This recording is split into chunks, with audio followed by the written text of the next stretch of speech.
Hello it's me Sana welcome back to my channel midnight photo സ്റ്റുഡിയോയുടെ last part കേൾക്കാം.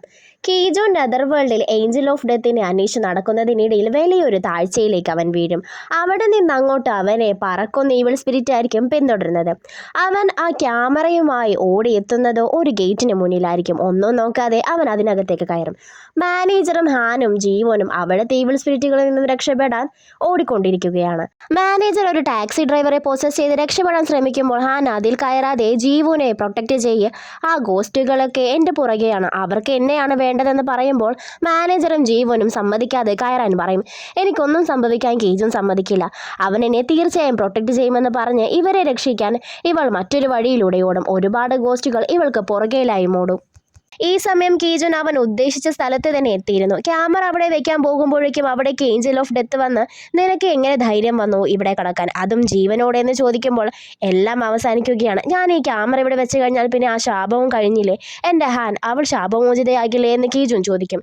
Camera ഇവിടെ ഉണ്ടെങ്കിൽ അതെല്ലാം നടക്കും, പക്ഷേ നീ എങ്ങനെ തിരിച്ചു പോകും? നിന്റെ വിഡ്ഢിയായ ആ പൂർവികൻ ഇങ്ങോട്ട് വന്നു ജീവനോടെ തിരിച്ചു പോവുകയും ചെയ്തു, പക്ഷേ അതെങ്ങനെയാണെന്ന് നിനക്കറിയുമോ എന്ന് ചോദിക്കുമ്പോഴാണ് കീജുൻ്റെ കിളി മൊത്തം അവിടെ പോകുന്നത്. കാരണം ആ ക്യാമറ ഉണ്ടെങ്കിൽ മാത്രമേ തിരിച്ച് ജീവനോടെ പോകാൻ സാധിക്കൂ. നിനക്ക് ജീവനോടെ വന്ന വഴിയെ ക്യാമറയുമായി പോകാം, പക്ഷേ അവൾ മരിക്കുമെന്ന് ഏഞ്ചൽ ഓഫ് ഡെത്ത് പറയും. ഇത് കേട്ടതോടെ ഞാൻ എത്രത്തോളം ദൃഢനിശ്ചയം എടുത്തിട്ടാണ് ഇത്രയും ദൂരം വന്നതെന്ന് നിങ്ങൾക്കറിയില്ല. നിങ്ങൾ ആരാ ഇതെല്ലാം തീരുമാനിക്കാൻ, ദൈവമോ? മനുഷ്യരുടെ ജീവൻ വെച്ച് കളിക്കാൻ നിങ്ങൾ ആരാണ് എന്ന് വളരെ ദേഷ്യത്തിൽ ചോദിച്ച് ഏഞ്ചൽ ഓഫ് ഡെത്തിൻ്റെ അടുത്ത് ചെന്നതും അതിൻ്റെ ശക്തി കൊണ്ട് കീജുൻ തെറിച്ചു വീഴും. തീരുമാനം നിന്റെ കൈകളിലാണ്, നീ ജീവിക്കുന്നോ അതോ മറ്റേ ജീവൻ സംരക്ഷിക്കണോ എന്ന് ഏഞ്ചൽ ഓഫ് ഡെത്ത് ചോദിക്കും. ഈ സമയം ഈവിൾ ഗോസ്റ്റുകളൊക്കെ കൂടി ഹാനിനെ കൊല്ലാൻ ശ്രമിക്കുകയായിരിക്കും. കീജുൻ ആ ക്യാമറ അതിൻ്റെ യഥാർത്ഥ സ്ഥാനത്ത് തന്നെ വയ്ക്കും. നീ വീണ്ടും ഒരു ഫൂളിഷ് ഡിസിഷനാണ് എടുത്തതെന്ന് ഏഞ്ചൽ ഓഫ് ഡെത്ത് പറയും.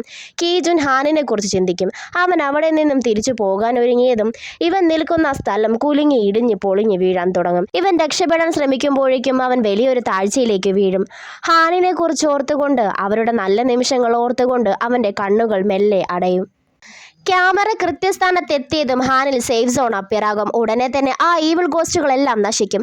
ഹാനിന് ബോധം വരും. അവൾ കയ്യിലെ ആ സീല് നോക്കുമ്പോൾ അത് മങ്ങി മങ്ങി പൂർണ്ണമായും പോയിട്ടുണ്ടാകും. ഇത് കാണുമ്പോൾ അവൾക്ക് ഒരുപാട് സന്തോഷമാകും. കീജൻ പോയ കാര്യം നടത്തിയെന്ന് അവൾക്ക് മനസ്സിലാകും. ഹാനാണെങ്കിൽ അവനെയും കാത്തിരിക്കുകയാണ്. മാനേജർ വന്ന് കീജനെ കണ്ടെത്തിയില്ല എന്ന് പറയുമ്പോൾ ഹാൻ ശരിക്കും തളരും. അവൾ ഒരുപാട് കരയും. കാരണം തൻ്റെ ജീവന് വേണ്ടിയിട്ടാണല്ലോ സ്വന്തം ജീവൻ പോലും നോക്കാതെ അവൻ പോയത്. അവൻ തിരിച്ചു വരുമെന്ന് എന്നോട് പറഞ്ഞതാണ്, ഉറപ്പ് തന്നതാണെന്നൊക്കെ പറഞ്ഞ് അവൾ വിട്ട് കരയും. മാനേജർക്കും ഒരുപാട് സങ്കടമാകും. ഈ സംഭവങ്ങളെല്ലാം കഴിഞ്ഞ് ഒരു വർഷത്തിന് ശേഷം കാണിക്കും. നാരിയുടെ വൈഫിനെയാണ് കാണിക്കുന്നത്. അവൾ കഴിഞ്ഞതെല്ലാം മറന്നിപ്പോൾ ടൂർ ഗൈഡായിട്ട് വർക്ക് ചെയ്യുകയാണ്. വർക്കിനിടയിൽ അപ്രതീക്ഷിതമായി അവൾ മിന്നിനെ കാണും. ഞാൻ നിന്നെ മുന്നേ സില്ലി കാര്യങ്ങളൊക്കെ പറഞ്ഞ് കൺഫ്യൂഷൻ ആക്കിയല്ലേ എന്നൊക്കെ ഇവൻ പറയുമ്പോൾ, നിന്നെ കാരണമാണ് പല കാര്യങ്ങളിൽ നിന്നും ഞാൻ മോചിതയായതെന്ന് ഇവൾ പറയും. വർക്ക് ടൈം ആയതുകൊണ്ട് തന്നെ അവൾ പോകുന്നേരം പഴയ നാരിയായി ഇവനോട് യാത്ര പറയും. ഇപ്പോൾ നീ ആ പഴയ നാരി ആയല്ലോ എന്ന് ഇവൻ സന്തോഷത്തോടെ പറയും. തനിക്ക് എന്താണോ ശരിയെന്ന് തോന്നുന്നത് ആ രീതിയിൽ നാരി ജീവിക്കാൻ തീരുമാനിക്കും. അവളുടെ ആ തീരുമാനത്തിൽ മിന്നും ഹാപ്പിയാണ്. ലീ ഹ്യൂങ്ങിൻ്റെ തെറ്റുകൾ മനസ്സിലാക്കുന്ന കോടതി അയാളെ ശിക്ഷിക്കും. ഹാൻ അത് നേരിട്ട് കാണുകയും ചെയ്യും. മാനേജർ ആണെങ്കിൽ ഗോസ്റ്റുകളുടെ ലെക്ചററാണ്. പ്രോസസ്സിംഗ് ആണ് പഠിപ്പിക്കുന്നത്. ഗോസ്റ്റ് സ്റ്റുഡൻസ് അവൻ്റെ കയ്യിലെ കപ്പിൾ റിങ് കാണും. 400 ദിവസമായി എന്ന് ഇവൻ പറയും. പിന്നീട് ജീവനെയാണ് കാണിക്കുന്നത്. 1 ഇയർ കൊണ്ട് തന്നെ അവൾ ഡെപ്യൂട്ടി ആയിട്ടുണ്ടാകും. എല്ലാവർക്കും അവളെ വലിയ കാര്യവുമാണ്, ഇൻസ്പിറേഷനുമാണ്. ഇന്നല്ലെങ്കിൽ നാളെ കീജോൻ തിരിച്ചു വരുമെന്നുള്ള വിശ്വാസത്തിലും അവൻ്റെ ഓർമ്മകളിലുമാണ് ഹാൻ ജീവിക്കുന്നത്. പിന്നീട് നെതർ വേൾഡ് കാണിക്കും, അതായത് 1 ഇയറിന് ശേഷമുള്ള നെതർ വേൾഡ്.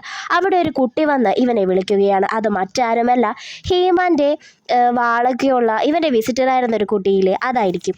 നിങ്ങളെന്താ ഇവിടെ നെതർ വേൾഡിൽ ജീവനുള്ള ഒരാളുള്ളത് ശരിയല്ല എന്ന് ഈ കുട്ടി പറയും. ഞാൻ മരിച്ചെന്ന് വളരെ വേദനയിൽ കീജും പറയുമ്പോൾ, നിങ്ങൾ ജീവനോടെയാണുള്ളത്, മരിച്ചെന്ന് വിശ്വസിച്ചാൽ നിങ്ങൾ മരിക്കും.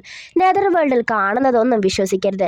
നിങ്ങൾക്ക് എന്താണോ വിശ്വസിക്കാൻ തോന്നുന്നത് അതായിരിക്കും നിങ്ങൾ കാണുന്നതെന്നും പറഞ്ഞ് അവനെ ചവിട്ടും. എടാ ചെറുക്ക, എനിക്ക് വേദന എടുക്കുന്നതെന്ന് കീജും പറയും. വാ, ഇന്ന് ഞാൻ നിന്റെ സൂപ്പർമാനാകാം, എന്നോടൊപ്പം വാ എന്ന് പറഞ്ഞ് വളരെ വേഗത്തിൽ പോകും. ഒന്ന് വേഗം വാ, നിങ്ങളെ കാണാൻ ആഗ്രഹിക്കുന്ന ഒരാളില്ലേ. സമയം തീരെയില്ലെന്ന് പറയുമ്പോൾ പെട്ടെന്ന് ചാടി എഴുന്നേറ്റ് അവൻ്റെ പുറകിലേക്ക് പോകും. അവസാനം അവർ ഗേറ്റ് ഓഫ് ഡെത്തിൻ്റെ അടുത്തെത്തും. ഈ ചെറുക്കനാണെങ്കിൽ അന്നത്തേത് പോലെ തന്നെ ഇവനോട് മറ്റേ ഹീമാൻ്റെ പോലെയുള്ള ഒരു സ്ലോഗനില്ലേ അത് പറയാൻ പറയും. ഞാനിത് ചെയ്യുമെന്നാണ് നീ കരുതുന്നത്? എനിക്കൊരു സോഷ്യൽ സ്റ്റാറ്റസ് ഉണ്ടെന്ന് ഞാൻ നിന്നോട് അന്നേ പറഞ്ഞതല്ലേ. നിങ്ങൾക്ക് പോകണമെങ്കിൽ ഇത് ചെയ്തേ പറ്റുള്ളൂ എന്ന് ഈ കുട്ടി പറയും. ഉടനെ തന്നെ അവൻ ക്രോസ്കൽ കോട്ടയുടെ ശക്തി എന്നുള്ളിലൊതുങ്ങും ആ ശക്തി കൂടി വാ ഹീമാൻ. അവർ കൊറിയയിൽ വേറെ എന്തോ ആണ് പറയുന്നത്. എനിക്കാകെ വാളുപയോഗിക്കുന്ന സൂപ്പർ ഹീറോ ആയിട്ട് ഹീമാനെ മാത്രമേ അറിയുള്ളൂ. അതുകൊണ്ട് ഞാൻ പുള്ളിക്കാരൻ്റെ സ്ലോഗൻ്റെ അടുത്ത് പറഞ്ഞത്. എന്തായാലും അത് പറഞ്ഞതോടെ ആ ഗേറ്റ് ഓപ്പൺ ആക്കും. ഇതെൻ്റെ ബർത്ത്ഡേ ഗിഫ്റ്റ് ആണെന്ന് കീജുവിനോട് ഈ കുട്ടി പറയും. അവൻ അതിനകത്തേക്ക് കയറും. അന്നേ ദിവസം ഹാൻ തിരിച്ച് വീട്ടിലേക്ക് വരുമ്പോൾ അവൾ ഫോണെടുത്ത് വീട്ടിലെ ഒരു ഫോട്ടോ എടുത്ത് കീജുവിന് അയക്കും. ഈ വർഷത്തെ അവസാന ദിവസമാണിത്. ഞാനിനി എത്ര നാൾ വെയിറ്റ് ചെയ്യണമെന്നായിരിക്കും ആ മെസ്സേജ്. അത് റീഡാകുന്നത് കണ്ട് അവൾ ഷോക്കാകും. ഇവൾ വീട്ടിലേക്ക് കയറുമ്പോൾ കീജുവിനെ കാണും. എന്നത്തെയും പോലെ തന്നെ ഇതും തൻ്റെ ഇമാജിനേഷൻ ആണെന്ന് അവൾ വിചാരിക്കും. അവൻ ഓടി വന്ന് അവളെ ഹഗ് ചെയ്യും. ഷോക്കിലും സന്തോഷത്തിലും ഹാൻ പൊട്ടിക്കരയും. വൈകി വന്നതിനെ ചൊല്ലി അവൾ അവനോട് പരിഭവം കാണിക്കും. അവൻ അവളെ കിസ് ചെയ്യും. പിറ്റേന്ന് കുറച്ച് മാസമേ ആയിട്ടുള്ളൂ എന്നാണ് ഞാൻ കരുതിയത്, പക്ഷെ 1 വർഷമായില്ലേ എന്ന് കീജും പറയുമ്പോൾ നിനക്കതുകൊണ്ട് പ്രായം തോന്നിക്കുന്നേയില്ല. നീ ഇന്ന് വരും നാളെ വരുമെന്ന് നോക്കിയിരുന്ന് എനിക്കാണ് പ്രായമായതെന്ന് ഹാൻ പറയും.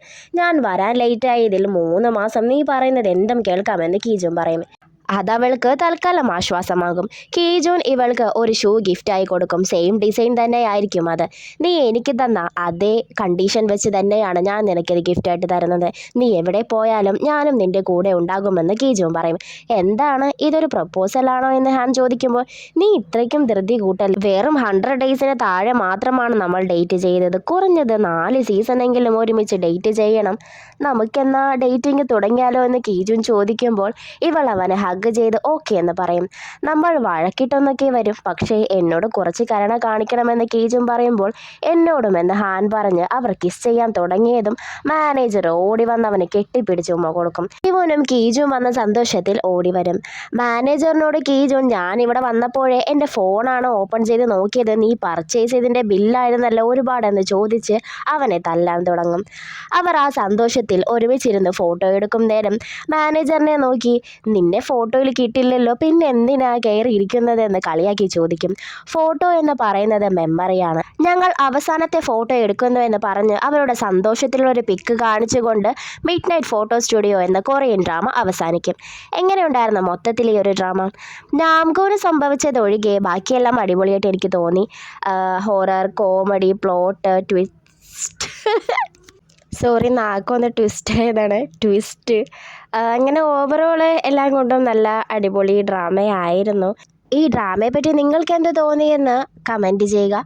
അപ്പോൾ ഇതേപോലെ തന്നെ അല്ലെങ്കിൽ ഇതിനേക്കാളും നല്ല ഡ്രാമയുമായി തിരിച്ചു വരാം. ബൈ.